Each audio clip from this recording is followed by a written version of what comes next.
Cerita mempersembahkan Sabda Pandita Ratu.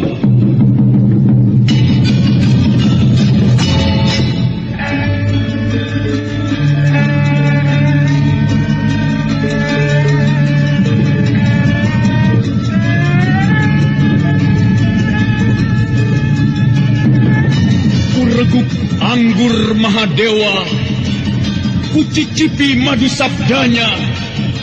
Bumi kuremas dalam genggamanku, matahari dan rembulan kutelan dalam perutku.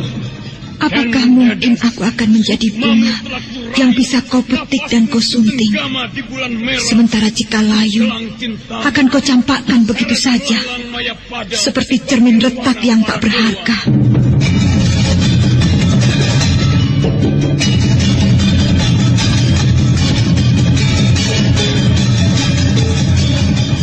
Sabda Pandita Ratu, sebuah kisah penuh dilema, tragedi cinta anak manusia, perebutan tahta, mabuk harta dan duniawi, serta silaunya kehormatan, di mana keangkara murkaan merajalela karena dendam yang membara.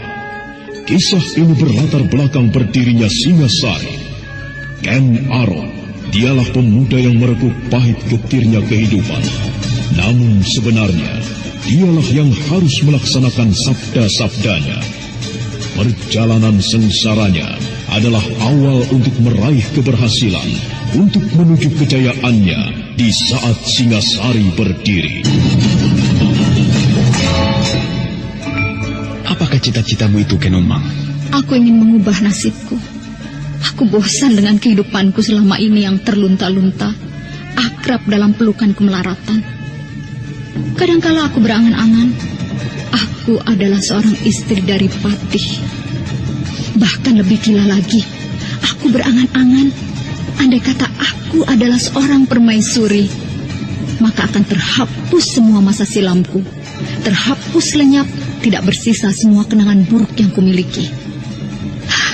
Itulah cita-citaku, Kakang Ken Arok. Bagaimana dengan kau, Kakang? Aku ingin menjadi seorang raja.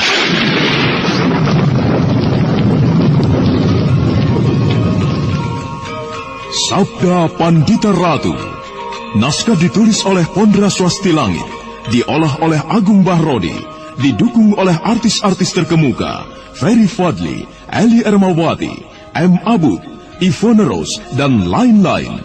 Teknik dan montase Ibing Arifin, dengan sutradara Dian Pertiwi. Sabda Pandita Ratu. Kali ini dalam episode ke-12 dengan judul Candi Swambara Budura.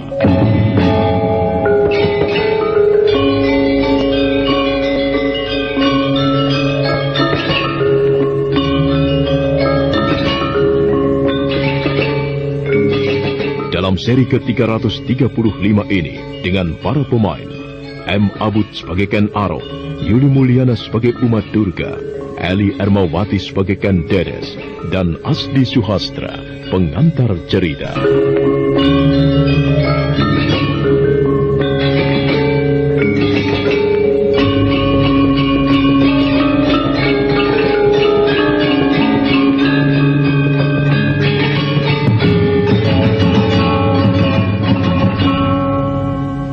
Durga serasa terbakar wajahnya. Kata-kata tajam dari mulut Ken Arok itu ternyata mengoyak hatinya. Mata yang berada di keningnya memandang kemerah-merahan, serasa menyimpan kekuatan maha dahsyat atas apapun yang akan tertimpanya.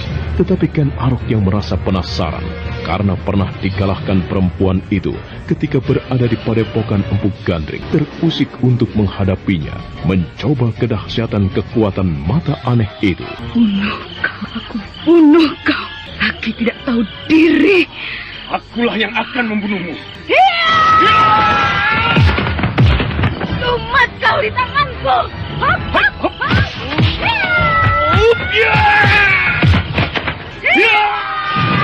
Pertempuran kedua orang itu benar-benar menggetarkan. Sayang sekali tidak ada seorang pun yang menyaksikan. Bagaikan 2 ekor burung camar, keduanya melenting dari tempatnya berdiri. Kedua tangannya yang menyimpan kekuatan dahsyat itu saling berbenturan, melemparkan Ken Arok dan Uma Durga. Namun tanpa harus hinggap di tanah, keduanya berbalik bagaikan lincahnya seriti. Dan sekali lagi, kekuatan luar biasa itu berbenturan. Ken Arok berjumpalitan di udara, dan Uma Durga melakukan hal serupa. Keduanya kemudian berdiri gagah di atas kaki masing-masing, dan serasa mengukur ketinggian ilmu lawannya. Kau ternyata luar biasa, Ken Arok. Kau pun juga luar biasa. Baru kali ini aku bertemu dengan lawan yang mampu mengimbangi aku. Akan tetapi jangan kau berharap akan dapat mengalahkan aku. Kau pernah aku kalahkan. Lupakah kau hal itu? Sekarang aku yang akan mengalahkanmu. Ayolah, Ken Arok. Sebenarnya tidak ada gunanya permusuhan ini. Layanilah aku. Aku akan menjadi istrimu. Akulah yang berhak menjadi ibu dari anak-anakmu. Yang akan berdebah. Sebaiknya kau kembali saja ke asalmu. Jika kau mau, kau bisa menjual keanehan pada mata di keningmu itu. Dan orang-orang yang tertarik akan memberi sekedar uang recehan kepadamu. Keparat! Tidak tahu diri! Jangan menghindar kau, keparat!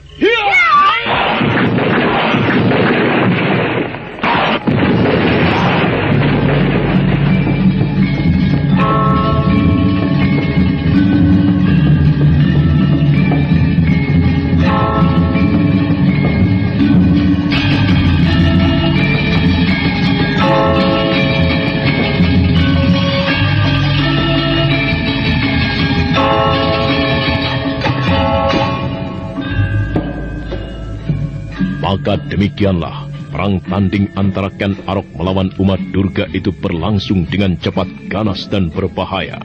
Ken Arok melayani gerak liar lawannya dengan penuh perhitungan.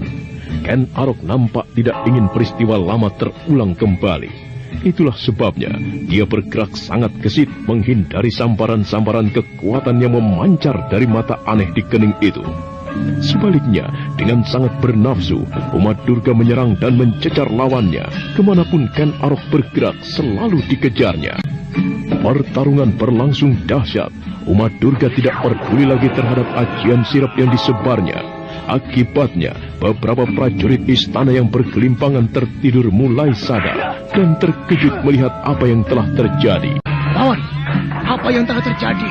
Aku tidak tahu. Aku baru saja terbangun dari tidur. Bagaimana aku bisa tertidur?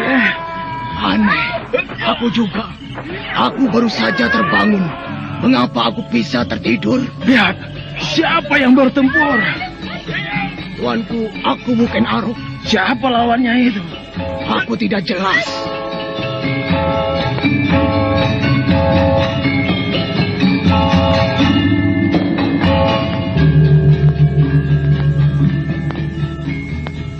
Perang tanding antara Ken Arok melawan Uma Durga di halaman istana berlangsung semakin cepat, dan akibatnya dinding halaman hancur berantakan tertimpa pukulan-pukulan yang sangat dahsyat.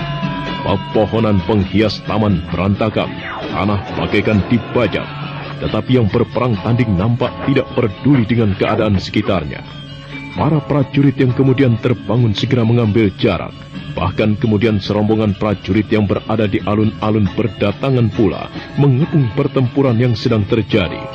Mereka takjub dan mereka melihat betapa dahsyat dan tinggi ilmu kanuragan yang dimiliki Ken Arok, Akutu Mabel yang baru itu. Sementara itu, ketika pertempuran berlangsung dengan dahsyatnya, di saat itu pula Putri Ken Dedes terbangun dan juga terbebas dari kekuatan sirap yang membelenggunya. Terjadi sebuah pertempuran di halaman istana. Siapa yang bertempur?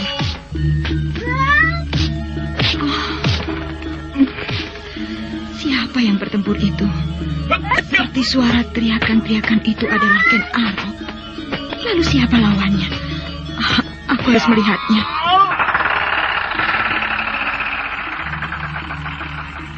Siapa lawan Ken Arok itu?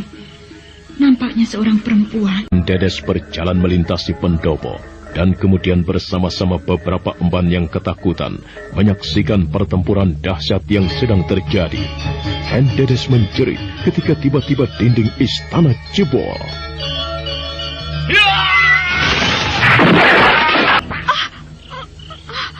Dinding jebol ditimpa tubuh. Tubuh siapa itu? Ken Arok. Bagaimana, Ken Arok? Persetan denganmu. Kau tidak akan menang melawan aku. Pertimbangkanlah baik-baik. Jadilah suamiku.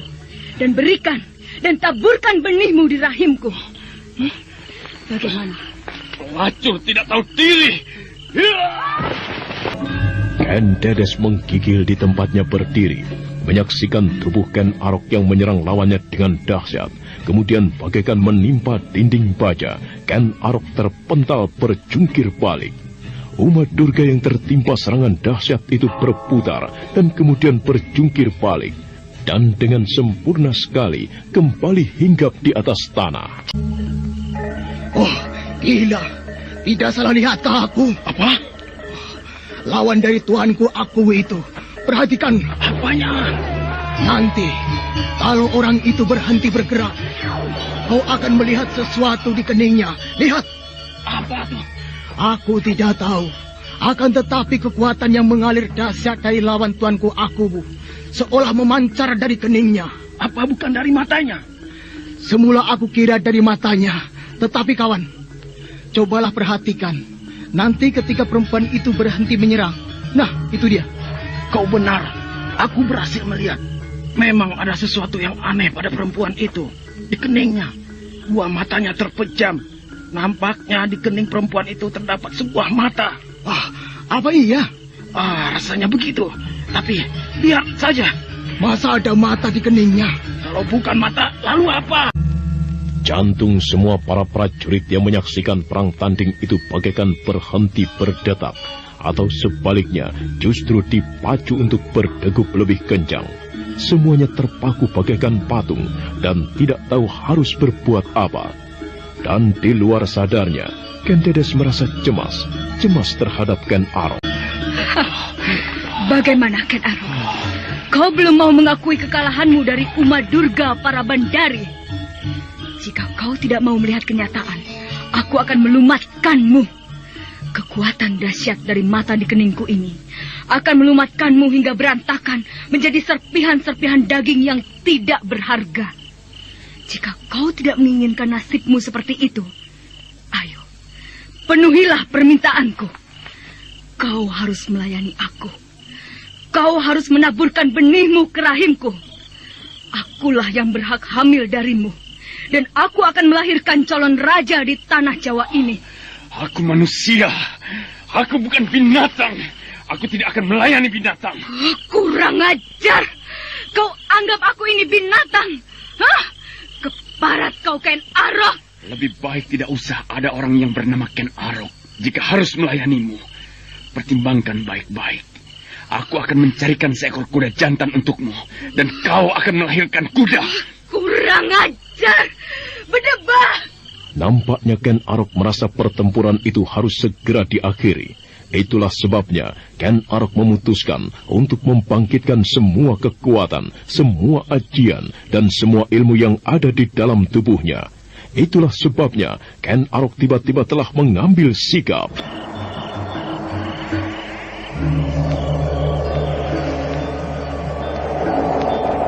Tiba-tiba Ken Arok telah berdiri tegak dan matanya kemudian terpejam. Tangannya kini disilangkan di depan dada dengan telapak tangan menghadap ke atas. Tangan kanan disilangkan di atas tangan kiri dengan telapak tangan arah menyembah. Kedua telapak tangan itu kemudian digerakkan arah saling memilin untuk kemudian bersama-sama terkatup menyembah. Tak berapa lama kemudian, Ken Arok diselimuti oleh kabut tebal. Peristiwa di padang karautan di antara mayat-mayat berserakan terulang kembali. Ken Arok telah terbungkus oleh kabut yang semakin lama semakin menampakkan wujudnya. Kabut keputih-putihan itu nampak temaram, semakin tebal dan pijar. Dan tubuh Ken Arok pun kemudian dibungkus oleh kobaran api yang panasnya menjilat sampai di sudut-sudut halaman. Nyala api yang menyelimuti Ken Arok pijar kebiru-biruan, membuat segenap prajurit yang menyaksikannya jadi tercekat dan semakin teraduk hatinya karena tidak mengira Ken Arok mampu melakukan hal yang demikian itu. Perempuan bernama Uma Durga, penjelmaan kekuatan hitam. Majulah, tertimpa kekuatanku. Kalau kau tidak lebur jadi serpihan-serpihan debu, jangan sebut aku Ken Arok. Baik, akan aku lakukan itu, Ken Arok. Justru kaulah yang akan lumat menjadi debu. Yang Batari Durga, Yang Batari Durga. Dan apa yang kemudian dilakukan oleh Uma Durga tidak kalah aneh dari apa yang diperbuat oleh Ken Arok. Bagaikan mengumbar keleluasaan tubuh, Uma Durga menggeliat dan meliuk-liuk. Tangannya bergerak seperti menari, dan pada akhirnya kedua tangannya terentang, teracung ke atas. Dari kedua tangan yang teracung itu, tiba-tiba api berkobar kemerah-merahan. Uma Durga menyeringai seperti iblis. Liurnya menetes dari sudut-sudut mulutnya. Dipandanginya Ken Arok dengan tatapan mata buah. Kau tidak mau memberikan benihmu kepadaku, maka sebaiknya kau mati, Ken Arok. Sebaiknya kau mati saja.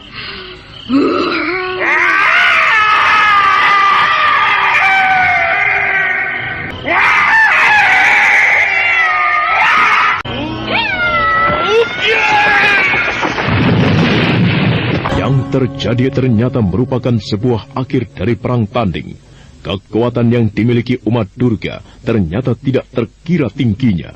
Meski Ken Arok melandanya bagaikan prahara, tetapi manakala tangan-tangan mereka saling bersentuhan, tubuh Ken Arok terpental berguling-guling, justru ke arah Ken Dedes yang berdiri termangu. Serasa akan lepas napasnya, Ken Arok tersengal-sengal. Sementara Uma Durga juga terpelanting, tetapi perempuan itu masih mampu melenting dan kemudian berdiri di atas kakinya. Dan tawanya pun terdengar berderak. Kau kalah, Ken Arok. Kau bukan apa-apa jika dibanding aku. Akulah raja di atas segala macam ilmu kanuragan. Tidak akan ada yang mampu mengalahkan aku. Ayo, bangkitlah kembali, Ken Arok. Bangkitlah kembali. Setan! Ayo, bangkitlah kembali, Ken Arok. Mana keperkasaanmu itu? Hah? Bangkit dan lawanlah aku. Ayo! Iblis! Ken Arok, tenanglah. Bagaikan air sewindu disiramkan pada tubuh yang gersang kekeringan, Ken Arok yang bergolak itu tiba-tiba seperti mendapatkan ketenangan.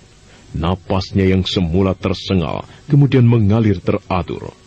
Ken Dedes yang hamil itu segera bersimpuh dan membusai rambutnya. Yang dilakukan oleh Ken Dedes sebenarnya cuma sekedar membusai, tetapi akibatnya ternyata luar biasa bagi Ken Arok.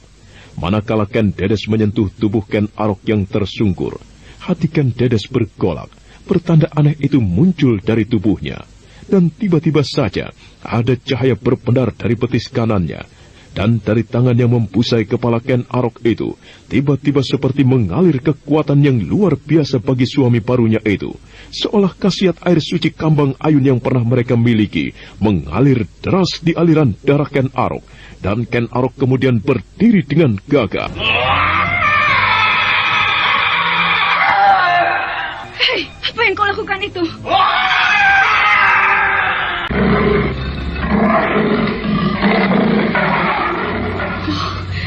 Gila, kau mampu bangkit lagi, Ken Arok. Baik, akan aku sempurnakan kematianmu. Ken Arok yang telah mendapat kekuatan baru tiba-tiba mengaum liar. Suaranya menggetarkan sampai di sudut alun-alun, dan ia mengulang lagi sikapnya beberapa saat kemudian. Tubuhnya telah dibungkus oleh kobaran api. Demikian pula dengan Uma Durga. Tangannya menyala-nyala. Kekuatan dahsyat itu telah siap untuk berbenturan, dan manakala telah siap, keduanya pun segera melontarkannya.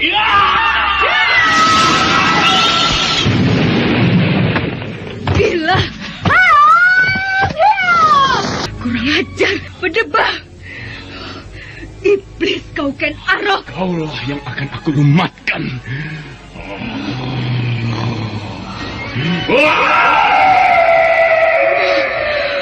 Aku tumpas kau ke paras! Hiya! Ternyata Ken Arok bagaikan tidak kasat tenaga. Justru tendangannya semakin menjadi, membuat umat Durga menjadi kebingungan. Bagai banjir lahar, Ken Arok mencecar, membuat umat Durga harus berjumpalitan menghindar, dan kemudian sebuah keputusan pahit harus diambilnya. Jangan pergi kau, umat Durga!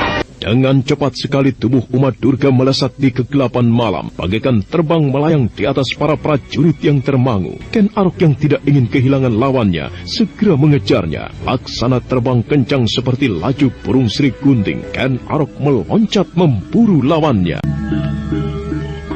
Bagaimana tuanku? Aku tidak berhasil mengejarnya, Permaisuri. Kembalilah ke bilikmu. Nanti aku akan menceritakan apa yang telah terjadi. Baik, tuanku. Semua prajurit, jaga keamanan istana ini secermat-cermatnya. Jangan sampai ada orang bermaksud buruk berani masuk lagi ke dalam istana ini. Jika kalian semuanya tertidur karena ilmu sirap, maka orang yang bermaksud buruk itu akan bisa membunuh kalian dengan sangat mudah. Bahkan kalian tidak akan sempat menyadari bahwa kalian sebenarnya telah mati. Camkan semuanya itu. Porak-poranda seperti ini, jelas besok akan ada kesibukan baru untuk membenahinya. Benar-benar gila kekuatan yang mampu menghajarnya. Hingga berantakan, dinding memanjang ambruk. Untung bukan Saka Pendapa itu yang terhajar. Benar. Paling tidak ada sebuah hal yang bisa kita lihat dan kita banggakan. Apa? Bahwa tuanku aku yang baru, aku Ken Arok benar-benar luar biasa. Kita memang pernah menduga bahwa beliau mempunyai kesaktian yang tinggi. Akan tetapi, siapa mengira bahwa ternyata kesaktiannya sedemikian tinggi. Kau ingat bagaimana ia mengaum? Ia seperti singa. Dan bagaimana kobaran api itu membungkus tubuhnya. Benar. Ilmu apa namanya itu? Entah, aku tidak tahu. Menurutku, Tumapel berada di bawah pemerintahan tuanku aku Ken Arok adalah hal yang sangat tepat untuk menghadapi Kediri. Memang dibutuhkan orang yang mempunyai kemampuan tinggi seperti itu. Kalau ada pertanyaan yang mengusik hatiku, justru siapa perempuan yang menjadi lawannya itu? Ada orang yang memiliki 3 buah mata. Benar-benar manusia atau bukan dia? Itulah, aku tidak habis pikir. Tetapi nampaknya ia menginginkan tuanku aku untuk menjadi suaminya. Benar-benar aneh. Itu sebuah keinginan yang janggal sekali. Perempuan biasanya menunggu lelaki, meski suka setengah mati. Akan tetapi, tidak lumrah perempuan menyampaikan keinginan itu mendahului. Dunia memang aneh. Andai kata kau, bagaimana? Maksudmu? Andai kata kau yang menjadi tuanku aku. Jangan-jangan keinginan perempuan itu kau turuti. Pada saat aku melayani hasratnya, mungkin aku sudah lumat.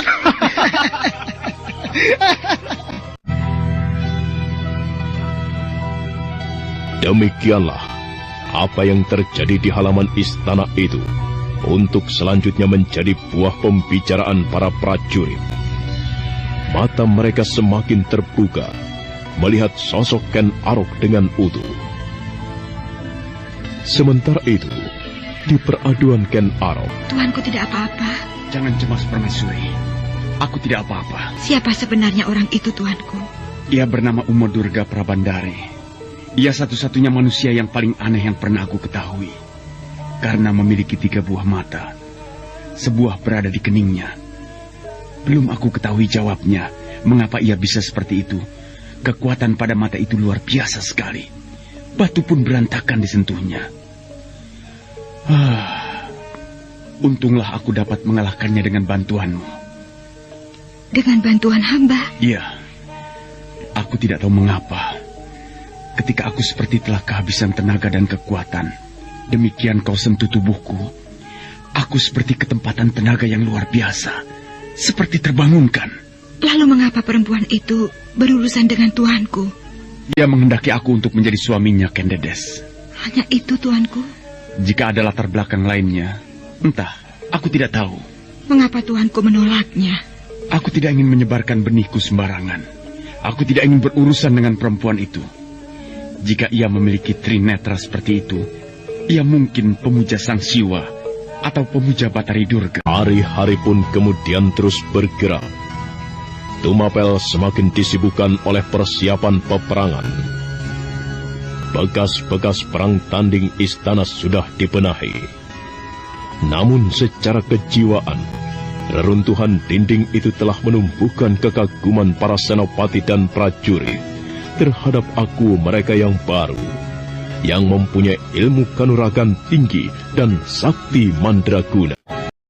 Saudara pendengar, untuk mengetahui jawabannya, ikutilah kelanjutan kisah ini dalam seri berikutnya. Sampai jumpa.